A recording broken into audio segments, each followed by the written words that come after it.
വരയാടുകളുടെ സംരക്ഷണ കേന്ദ്രമായ ഇരവികുളം ദേശീയോദ്യാനം അടയ്ക്കുന്നു. വരയാടുകളുടെ പ്രജനനകാലം കണക്കിലെടുത്ത ഫെബ്രുവരി 1 മുതൽ ഏപ്രിൽ 30 വരെയാണ് അടച്ചിടുന്നത്.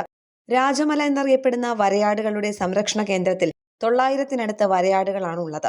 ജനുവരി ആദ്യവാരം മുതൽ പ്രദേശത്ത് വരയാടിൻ കുഞ്ഞുങ്ങളെ കണ്ടു തുടങ്ങിയിരുന്നു. ഇപ്പോൾ രാജമല, മേസ്തിരിക്കെട്ട്, കുമരിക്കല്ല്, വരയാടുമുട്ട തുടങ്ങിയ ഭാഗങ്ങളിൽ നിരവധി കുഞ്ഞുങ്ങൾ പിറന്നിട്ടുണ്ട്.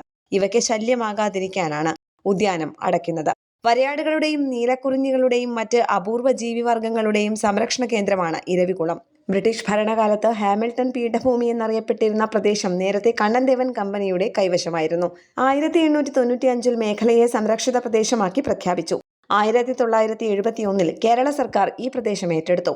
ദേശീയോദ്യാനമായി പ്രഖ്യാപിച്ചത് 1975 97 ചതുരശ്ര കിലോമീറ്ററാണ് ഉദ്യാനത്തിന്റെ വിസ്തീർണം.